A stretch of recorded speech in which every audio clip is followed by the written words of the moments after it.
Pendientes.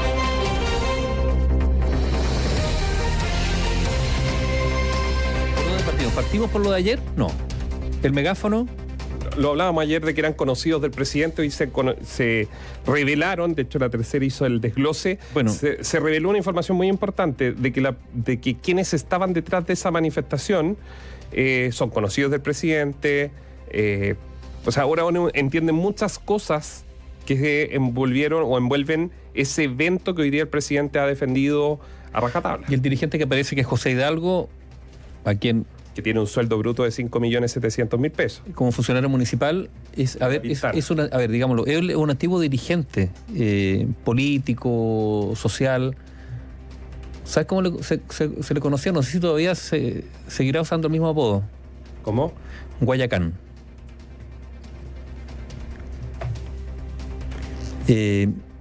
Izquierda Cristiana, si no me equivoco, por ahí por los 80. Fines de los 80. Un dirigente muy activo, que tiene Claro que es activo. No, y que tiene una larga trayectoria. Ahora, reciclado en el mundo municipal, bueno, así ocurre. Desde el 96 que está trabajando en la Municipalidad de La Pintana. Así ocurre con las militancias políticas. Ya, ese es un tema.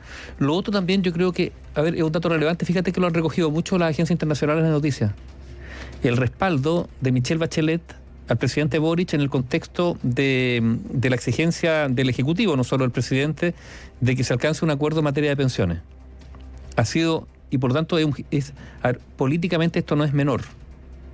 Es muy relevante el respaldo explícito y efusivo, uno podría decir, y también coordinado con el Palacio de la Moneda. Si esto, el acto de hoy día fue preparado, donde aparece la ex mandataria Michelle Bachelet respaldando no solo al presidente, bueno, también al presidente, pero también empujando o presionando para que se alcance un acuerdo en materia de pensiones. Es un gesto político que hay que dejar anotado, ojo con esto, porque es una señal no solo hacia la coalición de gobierno, también hacia el mundo del socialismo democrático, hacia la antigua nueva mayoría que se cuadró detrás de Michelle Bachelet. Más allá de la concertación, diré yo, la nueva mayoría, que no es lo mismo que la concertación en esta actividad conjunta entre el presidente Boric, la exmandataria Michelle Bachelet y su respaldo explícito. Y sobre todo yo diría, ¿cuál es la palabra?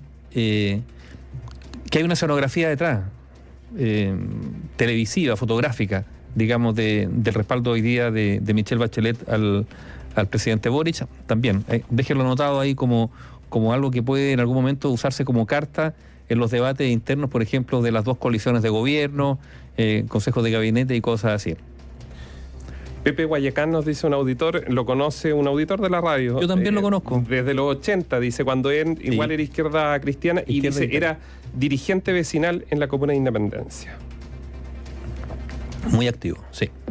Oye, veamos respecto a tratar de entender, porque aquí hay una obra de ingeniería, y pongan mucha atención con esto porque es súper importante y seguramente va a formar parte, no seguramente, yo creo que es clave de la investigación judicial en torno a en qué momento y por qué no saltó alguna de las alertas sobre las transferencias multimillonarias que se estaban desarrollando desde las cuentas del Estado, o sea, con la plata pública, con la plata de todos los chilenos. Porque una de las preguntas es, bueno, ¿cómo se centraliza el gasto? Y si alguien se echa la plata al bolsillo o inventa una estructura para defraudar, como pasó en Carabineros, donde un par de señores se apropiaron de más de 28.000 millones de pesos y resulta que se los llevaron para la casa con artilugios internos dentro de que a vista de las autoridades, que la Contraloría nunca descubrió, por cierto, se llevaban la plata en camionetas para la casa, literal. Con toda una red de depositantes, bueno, todo lo que conocimos, 28.000 millones en Carabineros. Entonces la pregunta es, ¿están a buen resguardo nuestros recursos públicos en momentos en que justo ahora, en el mes de agosto, empiezan ya los últimos detalles para la construcción del texto final de propuesta de presupuesto 2024? ¿Cómo nos aseguramos todos los chilenos de que la plata está siendo bien ocupada y si es que hay zonas grises dentro de las ejecuciones presupuestarias sean identificadas para que sean remediadas? Entonces uno empieza a averiguar y a revisar. Y dentro de eso uno se encuentra con la primera pregunta, ¿no? Que usted también se está haciendo. Si transferían tanta plata desde las seremías, ¿a nadie le llamó la atención a nivel central? nadie dentro del proceso levantó la mano y dijo, mire, ¿por qué están transfiriendo a Democracia Viva tanta plata, 3 pagos en 1 mes y 2 semanas? O en otros casos se hicieron transferencias en un solo día de enormes cantidades de dinero de más de 300 millones de pesos. A nadie el ministro de Vivienda, dentro de su gabinete, a nadie de verdad le llamó la atención. Y ahí es donde uno empieza a armar este puzzle. Y resulta que en la radio lo que tenemos claridad es que cada subsecretaría tiene que informar mediante, y voy a abrir comillas, informe de gasto bimensual ¿a quién? A la DIPRES, a la Dirección de Presupuesto que depende del Ministerio de Hacienda y que es liderada por la militante de Revolución Democrática Javiera Martínez.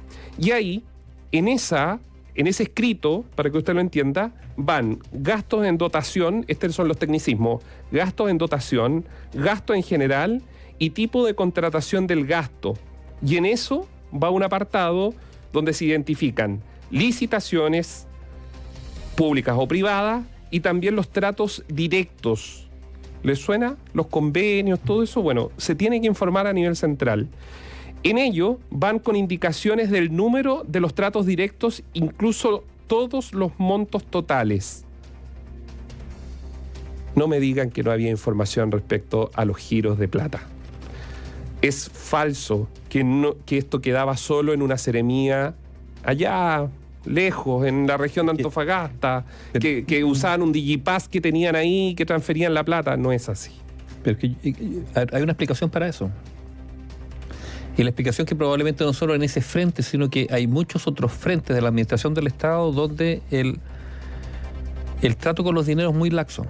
O sea, tenemos un Estado que quiere ser empoderado, pero es un Estado que al mismo tiempo le cuesta muchísimo fiscalizarse a sí mismo, porque finalmente de eso estamos hablando, ¿no es cierto? Tal como desde el Estado se dice que la autorregulación no funciona, en el mundo empresarial, con las colusiones, a ver, los empresarios decían, no, si nosotros nos autorregulamos. Mentira, no, hay que regularlos. Tiene que haber una entidad que sea capaz de hacerlo. Bueno, con el Estado tienen que haber. Y ahí hay una crítica respecto a lo que ha hecho la Contraloría y también al Servicio de Impuestos Internos. A ver, hemos dicho que aquí hay 2 entidades, Servicio de Impuestos Internos y Contraloría, que en muchísimas ocasiones no han estado a la altura. Sí, pero no han descubierto... A ver, es que no es menor. Pero tenemos un Estado que tiene un déficit de fiscalización gigantesco respecto a los cuantiosos recursos que administra. Pero mira, yo abro acá. Esta es la ley de presupuesto del gobierno del presidente Boric, que fue aprobada por el Parlamento, que está en pleno régimen porque está en ejercicio. Artículo 16. La Dirección de Presupuesto dice, proporcionará a las comisiones de Hacienda del Senado y de la Cámara de Diputados, también a la Comisión Especial Mixta de Presupuesto y a la Biblioteca del Congreso Nacional, todos los informes y documentos que señalan la forma y oportunidad en que se está gastando la plata. Incluso los parlamentarios, yo me pregunto, los parlamentarios también hacen el ejercicio de pedir que se abran las glosas para poder informar respecto a estos gastos que recién detallábamos. ¿Tú conoces el mundo parlamentario? ¿Los parlamentarios cuando aprueban una ley la han leído en detalle?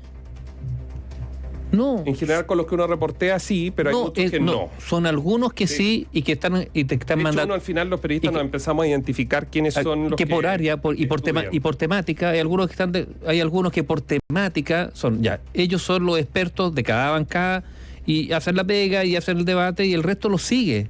Entonces, no estoy diciendo que esto sea bueno, esto es así. Ni que sea malo, esto es así.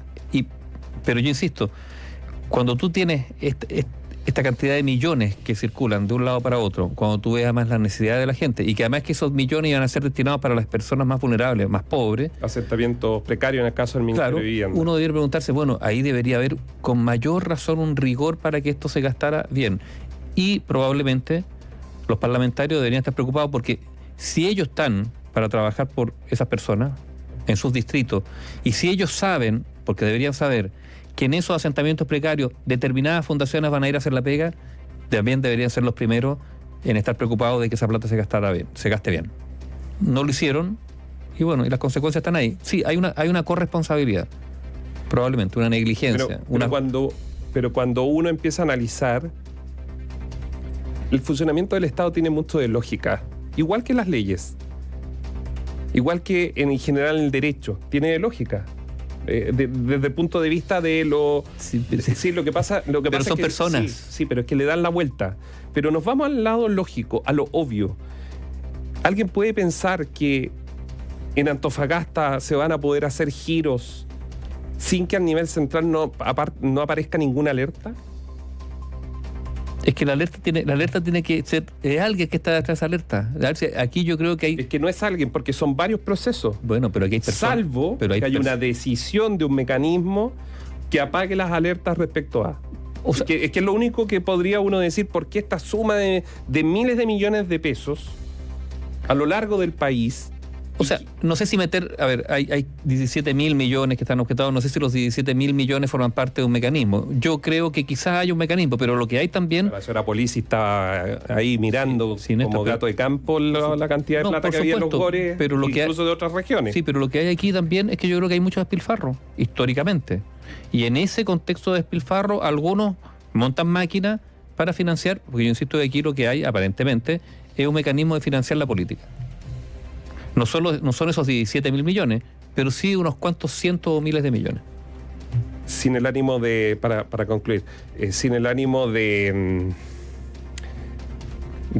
sacar de contexto, pero la declaración del ministro de Vivienda hoy da a entender que esos dineros iban a la política. Claro, es una declaración que da la sensación que en el fondo, por el castellano que utilizó, es eso.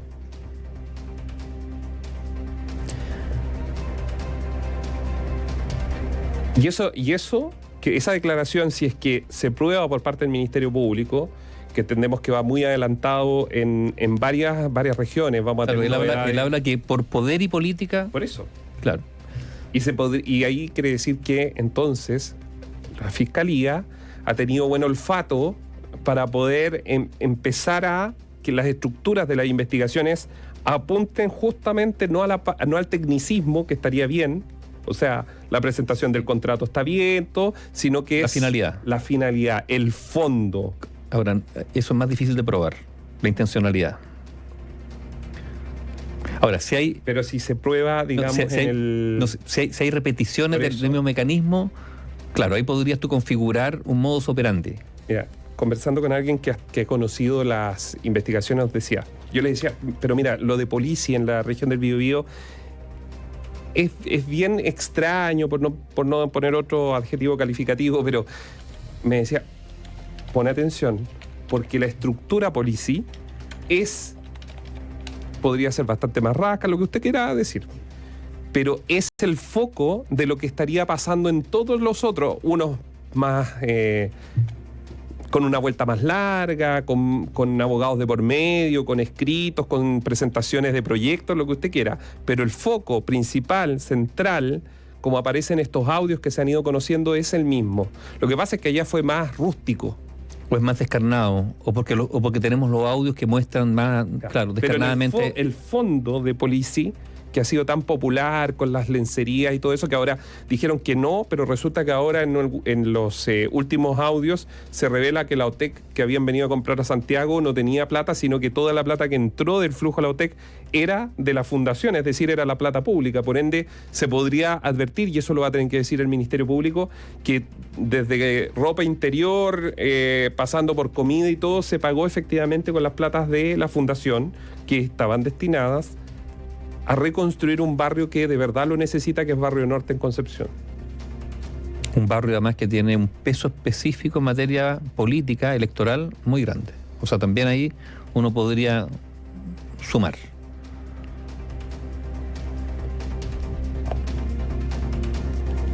Bueno, mira, los datos van a aparecer más, se están sumando, y por lo tanto, nuevamente, la pregunta o lo que los ciudadanos van a tener que constatar es si las instituciones, como tanto se dice, ¿no?, que funcionen, porque a veces no han funcionado. Información plural, opinión independiente.